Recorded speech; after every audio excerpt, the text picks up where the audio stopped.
بسم اللہ الرحمن الرحیم۔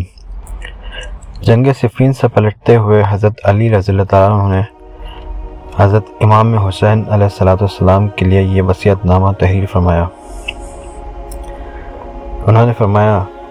یہ وصیت ہے اس باپ کی جو فنا ہونے والا ہے اور زمانے کی چیرہ دستیوں کا اقرار کرنے والا ہے، جس کی عمر پیٹ پھرائے ہوئے ہے اور جو زمانے کی سختیوں سے لاچار ہے اور دنیا کی برائیوں کو محسوس کر چکا ہے اور کل کو یہاں سے رخصت سفر باندھ لینے والا ہے۔ میں تمہیں وصیت کرتا ہوں کہ اللہ سے ڈرتے رہنا،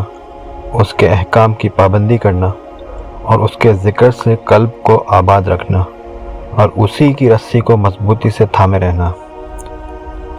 تمہارے اور اللہ کے درمیان جو رشتہ ہے اس سے زیادہ مضبوط رشتہ ہو بھی کیا سکتا ہے، بشرط یہ کہ مضبوطی سے اسے تھام رکھو۔ اپنی اصل منزل کا انتظار کرو اور اپنی آخرت کا دنیا سے سودا نہ کرو۔ جو چیز جانتے نہیں ہو اس کے متعلق بات نہ کرو اور جس چیز کا تم سے تعلق نہیں ہے اس کے بارے میں زبان نہ ہلاؤ۔ جس راہ میں بھٹک جانے کا اندیشہ ہو اس راہ میں قدم نہ اٹھاؤ، کیونکہ بھٹکنے کی سرگردانیاں دیکھ کر قدم روک لینا خطرات مول لینے سے بہتر ہے۔ نیکی کی تلقین کرو تاکہ خود بھی اہل خیر میں محسوب ہو۔ ہاتھ اور زبان کے ذریعے برائی کو روکتے رہو۔ دین میں سوجھ بوجھ پیدا کرو۔ سختیوں کو جھیل لے جانے کے خوگر بنو۔ ہر معاملے میں اپنے کو اللہ کے حوالے کر دو۔ صرف اپنے پروردگار سے سوال کرو، کیونکہ دینا اور نہ دینا بس اسی کے اختیار میں ہے۔ زیادہ سے زیادہ اپنے اللہ سے بھلائی کے طالب رہو۔ میری وصیت کو سمجھو اور اس سے روگردانی نہ کرو۔ بیٹا، یاد رکھو کہ میری اس وصیت سے جن چیزوں کی تمہیں پابندی کرنا ہے ان میں سب سے زیادہ میری نظر میں جس چیز کی اہمیت ہے وہ اللہ کا تقوی ہے، اور یہ کہ جو فرائض اللہ کی طرف سے تم پر عائد ہیں ان پر اکتفا کرو، اور جس راہ پر تمہارے آباء و اجداد اور تمہارے گھرانے کے افراد چلتے رہے ہیں اسی پر چلتے رہو۔ ہر اس وہم کے شائبے سے اپنا دامن بچاؤ کہ جو تمہیں شبہ میں ڈال دے یا گمراہی میں چھوڑ دے،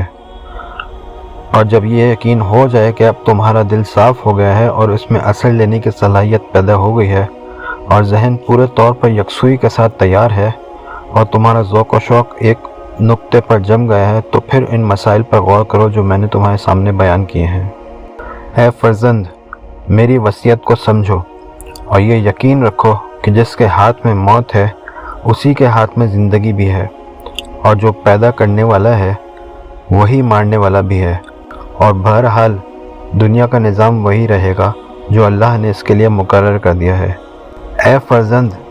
تمہیں معلوم ہونا چاہیے کہ کسی نے بھی اللہ سبحانہ و تعالیٰ کی تعلیمات کو ایسا پیش نہیں کیا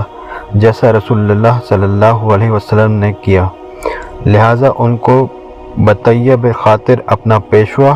اور نجات کا رہبر مانو۔ یقین کرو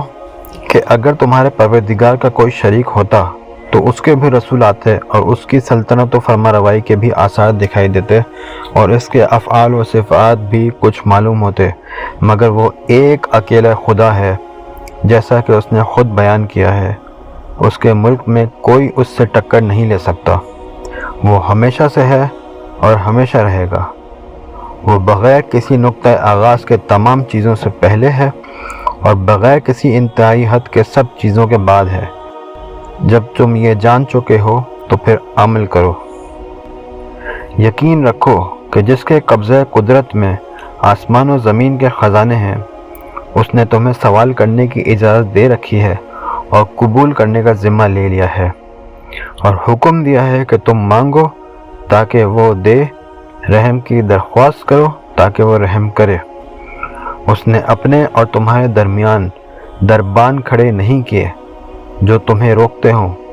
نہ تمہیں اس پر مجبور کیا ہے کہ تم کسی کو اس کے یہاں سفارش کے لیے لاؤ تب ہی کام ہوگا، اور تم نے گناہ کیے ہو تو اس نے تمہارے لیے توبہ کی گنجائش ختم نہیں کی ہے، نہ سزا دینے میں جلدی کی ہے، اور نہ توبہ و انابت کے بعد وہ کبھی تانا دیتا ہے کہ تم نے پہلے یہ کیا تھا وہ کیا تھا، نہ ایسے موقعوں پر اس نے تمہیں رسوا کیا کہ جہاں تمہیں رسوا ہی ہونا چاہیے تھا، نہ گناہ کے بارے میں تم سے سختی کے ساتھ جرا کرتا ہے اور نہ اپنی رحمت سے مایوس کرتا ہے، بلکہ اس نے گناہ سے کنارہ کشی کو بھی ایک نیکی قرار دیا ہے، اور برائی ایک ہو تو اسے ایک برائی اور نیکی ایک ہو تو اسے 10 نیکیوں کے برابر ٹھہرایا ہے۔ اس نے توبہ کا دروازہ کھول رکھا ہے، جب بھی اسے پکارو وہ تمہاری سنتا ہے، اور جب بھی راز و نیاز کرتے ہو اس سے کچھ کہو وہ جان لیتا ہے۔ تم اسی سے مرادیں مانگتے ہو اور اسی کے سامنے دل کے بھید کھولتے ہو، اسی سے اپنا دکھ درد کا رونا روتے ہو اور مصیبتوں سے نکالنے کی التجا کرتے ہو، اور اپنے کاموں میں مدد مانگتے ہو، اور اس کی رحمت کے خزانوں سے وہ چیزیں طلب کرتے ہو جن کے دینے پر اور کوئی قدرت نہیں رکھتا۔ ہاں، بعض اوقات قبولیت میں دیر ہو تو اس سے نا امید نہ ہو، اس لیے کہ عطیہ نیت کے مطابق ہوتا ہے، اور اکثر قبولیت میں اس لیے دیر کی جاتی ہے کہ سائل کے اجر میں اضافہ ہو اور امیدوار کو عطیہ اور زیادہ ملے۔ اور کبھی یہ بھی ہوتا ہے کہ تم ایک چیز مانگتے ہو اور وہ حاصل نہیں ہوتی، مگر دنیا یا آخرت میں اس سے بہتر چیزیں تمہیں مل جاتی ہیں، یا تمہارے کسی بہتر مفاد کے پیش نظر تمہیں اس سے محروم کر دیا جاتا ہے، اس لیے کہ تم کبھی ایسی چیزیں بھی طلب کر لیتے ہو کہ اگر تمہیں دے دی جائیں تو تمہارا دین تباہ ہو جائے گا۔ لہٰذا تمہیں بس وہ طلب کرنا چاہیے جس کا جمال پائیدار ہو اور جس کا وبال تمہارے سر نہ پڑے۔ رہا دنیا کا مال تو نہ یہ تمہارے لیے رہے گا اور نہ تم اس کے لیے رہو گے۔